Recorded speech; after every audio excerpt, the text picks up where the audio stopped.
Welcome to police నిఘా TV news. పేద ప్రజలకు అండగా నిలిచే పథకం Kalyana Lakshmi, Shaadi Mubarak, CM relief fund చెక్కుల పంపిణీ. చేవెళ్ల ఎమ్మెల్యే కాన్హయ్య, రంగారెడ్డి జిల్లా గ్రంథాలయ సంస్థ చైర్మన్ ఎలుగంటి మధుసూదన్ రెడ్డి. షాబాద్ మండలానికి చెందిన లబ్ధిదారులకు మంజూరైన 33,03,828 రూపాయలు విలువ గల 33 కళ్యాణ లక్ష్మి చెక్కులు, షాదీ ముబారక్ 4,63,000 రూపాయలు విలువ గల 11 చీఫ్ మినిస్టర్ రిలీఫ్ ఫండ్ చెక్కులను శుక్రవారం చేవెళ్ల ఎమ్మెల్యే కాన్హయ్య, రంగారెడ్డి జిల్లా గ్రంథాలయ సంస్థ చైర్మన్ ఎలుగంటి మధుసూదన్ రెడ్డి ఆధ్వర్యంలో పంపిణీ చేశారు. ఈ సందర్భంగా వారు మాట్లాడుతూ, పేదింటి ఆడపిల్లల తల్లిదండ్రులకు కళ్యాణ లక్ష్మి, షాదీ ముబారక్ పథకాలు ఎంతగానో ఉపయోగపడతాయని అన్నారు. రోడ్డు ప్రమాదంలో ఇతర అనారోగ్య సమస్యలతో బాధపడుతున్న వారికి సీఎం రిలీఫ్ ఫండ్ ఆసరాగా నిలుస్తాయని అన్నారు. రాష్ట్రంలో కాంగ్రెస్ ప్రభుత్వం వచ్చిన తర్వాత ఆడపిల్లలకు ఉచిత బస్సు సౌకర్యం కల్పించడం జరిగింది. షాబాద్ మండల ప్రజలకు ఏమైనా సమస్య ఉన్నా ప్రతి ఒక్కరికి అండగా ఉంటామని రంగారెడ్డి జిల్లా గ్రంథాలయ సంస్థ చైర్మన్ ఎలుగంటి మధుసూదన్ రెడ్డి హామీ ఇచ్చారు.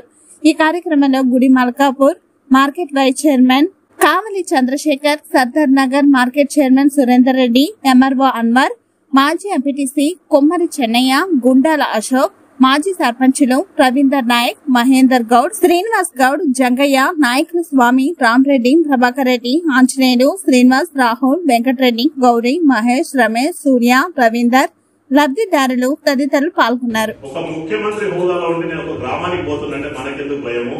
ఆ ఊళ్ళో ఉన్న ప్రజలకు అదృష్టం, ఎందుకంటే ఆ ఊళ్ళో ఉన్న అవసరాలను మనం తోటికి వస్తుంది, ఏమి ఇబ్బంది ఉంది కనుక్కోవడం అని ఆ బోడపాడు గ్రామంలో ఫస్ట్ ఇందిరా మిల్లు ఇచ్చింది 2005లో మన బోడపాడు ఇదే షాబాద్ మండలం.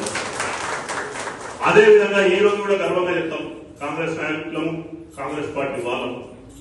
గతంలో ఏదైతే మనం ఇందిరా మిల్లు చూసినామో, పింఛన్లు చూసినామో, బియ్యం చూసినామో, అన్ని పథకాలు బీద వాళ్ళకు ఇండ్లు గాని, పింఛన్లు గాని, భూములు గాని ఇచ్చింది మన కాంగ్రెస్ ప్రభుత్వం. ఇందిరామ రాజ్యంలో రాజశేఖర రెడ్డి గారు అప్పుడు ఇచ్చిండు, ఈ రోజు మన రేవంత్ అన్న ఇస్తాడు. అది వాస్తవం కాదు. ప్రతి ఊర్లో ఇందిరా మిల్లు వచ్చింది. 10 సంవత్సరాల నుండి ఏ ఒక్క ఇంట్లో కూడా కొత్త రేషన్ కార్డు చూడలేదు. మన పిల్లలు ఆ రోజు 4-5 తరగతి చదువుతున్నారంటే ఆ రోజు పేరు లేకుంటది. వాడు 12-15 తరగతికి వచ్చిందంటే వారి పేరు రేషన్ కార్డు లేదు. ఈ 10 సంవత్సరాలు మన ప్రభుత్వం, మన రేవంత్ అన్న గారు వచ్చిన తర్వాత అదే రేషన్ కార్డులో మన పిల్లగానికి పేరు కనబడుతుంది. ఈ మధ్య కాలంలో మన మండలంలో ప్రతి గ్రామంలో ఎన్ని అవసరం ఉన్నా కూడా అన్ని రేషన్ కార్డు ఇచ్చినాం. అవునా కదా? ఆ రేషన్ కార్డులతో పాటు మీరేదైతే దొడ్డు బియ్యం, గత ప్రభుత్వంలో దొడ్డు బియ్యం తీసుకుంటారో ఆ దొడ్డు బియ్యానికి కోళ్లకు దానగానం దళారులకు ఇచ్చేవాళ్ళం 10 రూపాయల కిలో. ఇడున్న వాళ్ళు చాలా మంది అక్కచెల్లెలు అన్నదమ్ములు ఆ బియ్యాన్ని ఆన్నే అన్వేషించేవాళ్ళు. అవునా కదా? ఈ రోజు సన్న బియ్య పథకం ఏ రోజు కానీ ఎన్నికల్లో రేవంత్ రెడ్డి గారు చెప్పలే మీకు సన్న బియ్యం ఇస్తారు. మన ప్రభుత్వం వచ్చిన తర్వాత గొప్ప వాళ్ళే సన్న బియ్యం తింటే బీదవాళ్ళు కూడా ప్రతి బీదవాడు సన్న బియ్యం తినే ఉద్దేశంతో ఈ రోజు ప్రతి గ్రామంలో ప్రతి ఆడబిడ్డకు సన్న బియ్యం ఇచ్చి సన్న బియ్యం తినే విధంగా చేసింది. అవునా కాదు? ఈ రోజు ప్రతి గింజ రేషన్ షాప్ నుండి ఇంటికే తీసుకుపోతున్నాం. దళాలకు ఇస్తలేము, కోళ్ళకు దానగా పడేస్తలేము. ఆ బియ్యాన్ని తీసుకుపోయి మన పిల్లలకి పెడుతున్నాం. మీరు గుర్తుంచుకోండి తల్లి, ఇక్కడ ఉన్న మహిళలు, మనం ఏదైతే ఎన్నికల్లో భాగంగా మనం చెప్పినాం, ఉచిత ప్రయాణం ఇచ్చినాం. బస్సులో ఉచితంగానే తిరుగుతున్నాం కదా, 200 యూనిట్ల కరెంట్ ఇచ్చినాం కదా, ఇందిరా మిల్లు ఇచ్చినాం కదా, సన్న బియ్యం ఇచ్చినాం కదా, పిల్లలకు ఉద్యోగాలు ఇస్తున్నాం. గత ప్రభుత్వంలో ఉద్యోగాలను ఊసే లేకుండా మన ప్రభుత్వం వచ్చినాక 60,000 పైసలకు ఉద్యోగాలు వచ్చినాయి. నెలకు 2 నెలలకు చూస్తుంటే 1000కి 1500 2,000 మందికి పిల్లలకు భవిష్యత్తులో మంచిగా ఉండాలి, ఉన్న స్థాయికి వాళ్ళని ఉద్యోగాలు వస్తున్నాయి, ప్రభుత్వ ఉద్యోగాలు. నేనేం చెప్తున్నా తల్లి, గతంలో 10 సంవత్సరాలు మన పిల్లలు చదువుకున్నా కూడా ఉద్యోగాలు రాలేవు, వాళ్ళ ఏజ్ అయిపోయింది.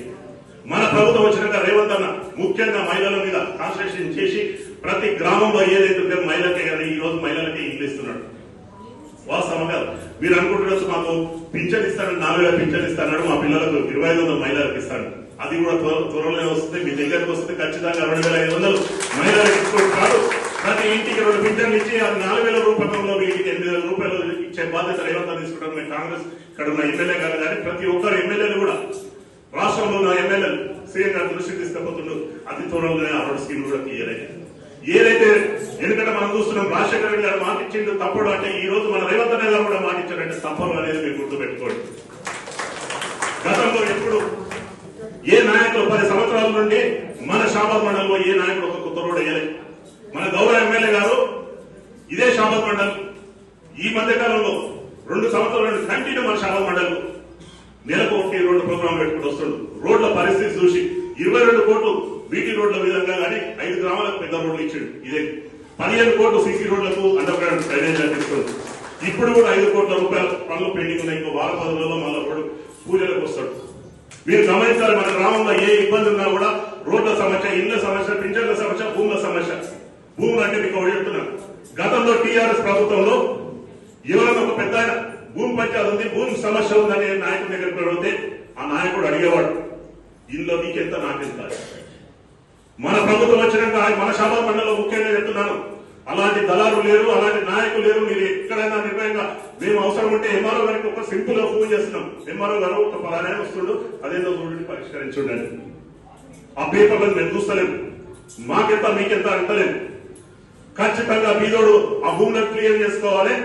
ఏదైతే ధరణి చట్టం ఉందో ఆ నల్ల చట్టాన్ని తీసేసి ఈ రోజు భూభారతి అని వచ్చింది. ప్రతి పేదవాడికి అందుబాటులోకి వచ్చింది భూభారతి అని. మీరు ఎవరి దగ్గర కమిషన్లు, ట్యాక్సులు పే చేయాల్సిన అవసరం లేదు. ఏదన్నా మా దృష్టికి తీసుకురండి. ఇందాక ఎంఆర్ఓ గారు చెప్పినట్టు 24 గంటలు మీకు అందుబాటులో ఉంటారు. మీరే రాత్రి మీకు సమస్య ఉన్నా కూడా నాకు ఫోన్ చేయండి. ఈ షాబాద్ మండలంలో ఏ మారుమూల గ్రామంలో ఏ ఇబ్బంది ఉన్నా ఆ గ్రామానికి ఆ రాత్రి కూడా వచ్చి మీ సమస్యను పరిష్కరించే బాధ్యత నేను తీసుకుంటానని చెప్తున్నాను. మీరు దళారుల దగ్గర పోకండి, కమిషన్లు ఇవ్వకండి, మీ ఆస్తిని మీరు కాపాడుకోండి. దానికి బాధ్యత నాదని సభాముఖంగా తెలియజేసుకుంటూ ఈ అవకాశం ఇచ్చిన ప్రతి ఒక్కరికి పేరు పేరున ధన్యవాదాలు. చేస్తున్నటువంటి సంక్షేమ కార్యక్రమాలను ఉలంకషంగా ఎన్ని రకాలైనటువంటి సంక్షేమ కార్యక్రమాలు పేదలకు అందుతున్నాయని చెప్పేసి మన గౌరవనీయులు మధుసూదన్ రెడ్డి గారు వివరించారు. అదేవిధంగా గౌరవనీయులు శాసనసభలో వారి చేతుల మీదుగా ఎన్ని కార్యక్రమాలు, ఎన్ని ప్రారంభోత్సవాలు, ఎన్ని శంకుస్థాపనలు, అభివృద్ధి కార్యక్రమాలు చేసుకుంటామని చెప్పేసి చెప్పడం జరిగింది. సో ఇటు కార్యక్రమాన్ని ఉద్దేశించి మన గౌరవనీయులు నియోజకవర్గ శాసనసభ్యులు శ్రీ కాళయాదయ్ గవర్నమెంట్ ఇచ్చినా ఎందుకేమో ఇచ్చింది, కానీ అప్పుడున్న పరిస్థితులు అప్పుడు ఇచ్చారు, ఇప్పుడున్న పరిస్థితులు ఇప్పుడు ఇచ్చారు. నేను ఫస్ట్ టైం ఎమ్మెల్యే గెలిచేదాకా షాబాద్ మండలంలో ఒక్క రోడ్ లేదు. ఆయన నిజంగా ఒప్పుకుంటారా? ఒక శంకర్పల్లి చేవెల షాద్నగర్ రోడ్డు నడుస్తుంది. గ్రామాలకు ఏ రోడ్డు ఉంది మీకే తెలుసుగా పత్రికా సోదరులకు. అప్పటికిప్పటికి వేరీ చేసుకొని చూడండి. నేను చెప్పేది మీరు ఆత్మసాక్షిగా పరిశీలించుకొని, నేను ఒకవేళ తప్పుగా చేసుకుంటే, తప్పుగా అర్థం చేసుకుంటే ఏ రోడ్డు కూడా లేదు. గొల్లూరు కూడా నేను అయినాకనే రోడ్ వేసాను. తిరుమలపూర్ కూడా నేను అయినాకనే రోడ్ వేసాను. ఇప్పుడు మనకు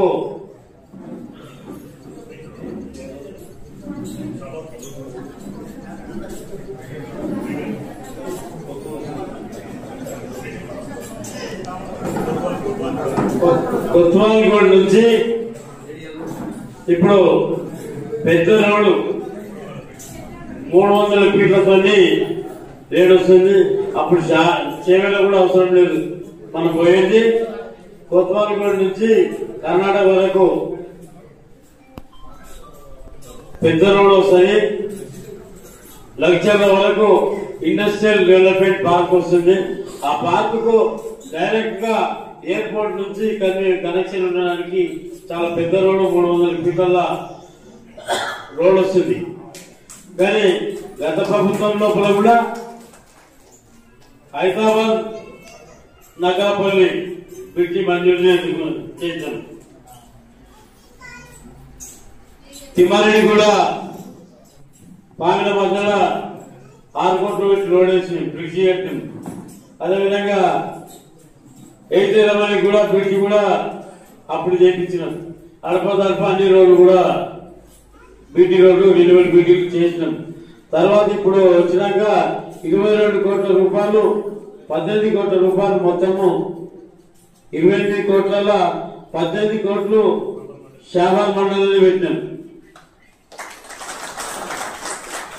గతంలో కూడా ఒకటి రోజు వర్షానికి బ్రిడ్జి కూలిపోయింది. ఏది చెల్లగూడ బ్రిడ్జి. ఆ బ్రిడ్జి కూడా 6 కోట్ల రూపాయలు ఇప్పించిన పని మన సగంలో పెట్టింది. ఇప్పుడు దాకా 10 దగ్గర వస్తుంది. ఇప్పటిదాకా కూడా పని అవుతలేదు. దానికి నాకే అప్పుడు ఫోన్ చేస్తుంది, మేమే బ్రిడ్జి చేపిస్తాను, ఇంకేయలేదంట. కొన్ని కాంట్రాక్టర్ టెక్నికల్ ప్రాబ్లం ఉన్న పనులు కూడా ఉన్నాయి. కానీ ఏదున్నా ప్రభుత్వం అన్ని విధాలుగా ఏ ప్రభుత్వం ఉన్నా కూడా సహకారం చేస్తుంది. కొన్ని పరిస్థితులలో ఈ గవర్నమెంట్ లో ఎక్కువ నిధులు రావడానికి ఆస్కారం ఉంది. ముఖ్యమంత్రి గారు కూడా ఈ దారిలో పోతుంటాడు కాబట్టి చేవెళ్ళ మీద కూడా ముఖ్యమంత్రి గారికి ప్రేమ ఉండి మరి అధిక నిధులు ఇవ్వడం జరుగుతుంది. మళ్ళా మీకు ఎస్ఎంటీ ద్వారా కూడా 10 కోట్ల రూపాయలు అతి త్వరలో వస్తాయి. అవే కాకుండా సిఆర్ఆర్లు వచ్చినాయి, ఎన్ఆర్జీఎస్ వచ్చినాయి, చాలా కేంద్రాల్లో కూడా లోన్లు ఇప్పించడం జరిగింది. ముఖ్యంగా దాని ఇచ్చినటువంటి లబ్ధిదారులందరూ కూడా వీలైనంత వరకు ఎంఆర్ఓతో ఒకటే రిక్వెస్ట్, వాళ్ళు ఎవరైతే కొత్తగా పెళ్లి చేసుకొని వచ్చినో వాళ్ళకి ఇక్కడ కూడా ఆబ్జెక్షన్ చేయకుండా వాళ్ళని ఇబ్బంది పాలు కాకుండా ఎవరైతే అప్లికేషన్ ఇచ్చినా ఎంబడే ఈ పరిశీలించి పంపించమని చెప్తున్నాం. ఎక్కడ కూడా డిలే కావడానికి ఆస్కారం లేదు. తప్పకుండా ఆ విధంగా చేస్తున్నారు. అదేవిధంగా మరి సీఎం రిలీఫ్ ఫండ్ కూడా ఎవరైతే గతంలో ఎప్పుడు కూడా సీఎం రిలీఫ్ ఫండ్ లేకుండే, రాజశేఖర రెడ్డి గారు ముఖ్యమంత్రి అయిన తర్వాతనే సీఎం రిలీఫ్ ఫండ్. అప్పుడు దావగారులు మన ఆరోగ్యం కోసం ఎన్ని లక్షలు వేల రూపాయలు పెట్టుకున్నా ఎవరు న్యాయ పైసలు ఇచ్చేటటువంటి సందర్భం లేకుండే. రాజశేఖర రెడ్డి గారు దయదలిసి హాస్పిటల్ ఖర్చులకు సీఎం రిలీఫ్ ఫండ్ కింద మరి పెట్టడం ఆనవాయితీ వచ్చింది. దాని ద్వారా అందరూ ముఖ్యమంత్రులు చేస్తున్నారు. మరి ముఖ్యంగా ఎల్ఓసీలో ఓన్లీ గవర్నమెంట్ హాస్పిటల్ ఉంటేనే ఎల్ఓసి ఇస్తారు. ఎల్ఓసి అంటే లెటర్ ఆఫ్ క్రెడిట్, పైసలు లేకుండా దవాఖానలో ట్రీట్మెంట్ చేస్తారు. అది ఏ దవాఖానలో గవర్నమెంట్ దవాఖానలో అయితే ఇస్తారు. నిమ్స్, ఎంఎన్జే క్యాన్సర్ హాస్పిటల్, ఆ హాస్పిటల్కు ఇస్తారు. ఇక ప్రైవేట్ లో పోయి మనం కార్పొరేట్ హాస్పిటల్ చేసుకున్న దానికి ఎల్ఓసి రాదు. దానికి బిల్లు పెట్టుకోవాలన్నా నీకు 10 లక్షలు అయింది, 10 లక్షలు ఇయ్యదు, ఎంతనో కొంత ఇస్తారు. కానీ మొత్తము నేను 10 లక్షలు పెట్టినా 20 లక్షలు పెట్టినా అంటే దానికి బిల్లుకు అంత రాదు. మీకు సాధ్యమైనంత వరకు పేషెంట్ నిమ్స్ పోవాలి. నిమ్స్ రేషన్ కార్డు మీద పోతే అలా అడ్మిట్ చేసుకుంటారు, పరీక్షలు చేస్తారు, అడ్మిట్ చేసుకున్నాక మనం ఎస్టిమేషన్ వేసుకోవాలి. ఎంత ఖర్చు అవుతుందని చెప్తారు. ఎంత ఖర్చు అవుతానికి దానికి ఎస్టిమేషన్ వేసి ఇస్తే ఆ ఎస్టిమేషన్ తీసుకొచ్చి ఎమ్మెల్యే ద్వారా ఇస్తే ఎల్ఓసి ఇస్తారు. ఆ ఎల్ఓసి నీకు చెప్పు కూడా పేపర్ ఇస్తారు. ఆ పేపర్ తీసుకపోయి ఇస్తే నీకు ట్రీట్మెంట్ అయిపోతుంది, బాగా అయిపోతుంది. ఎంత అనగాని ఇవ్వడానికి ప్రభుత్వం సిద్ధంగా ఉంది. కాబట్టి ఆ విధంగా మనం అందరికీ కూడా పేద ప్రజలకు ముఖ్యమంత్రి గారి సంకల్పం ఏంటంటే ప్రతి పేదవాడికి ప్రభుత్వం ఇచ్చేటటువంటి సంక్షేమ ఫలాలు అందా. సో ఫస్ట్ బొబ్బిలిగామ నుంచి బంటు లక్ష్మి,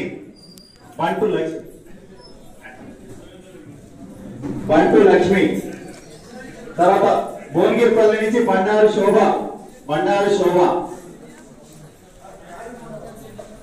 భువనగిరిపల్లి బండారు శోభ, సువర్ణ, కడమంచి కమలమ్మ రెడీ ఉండండి.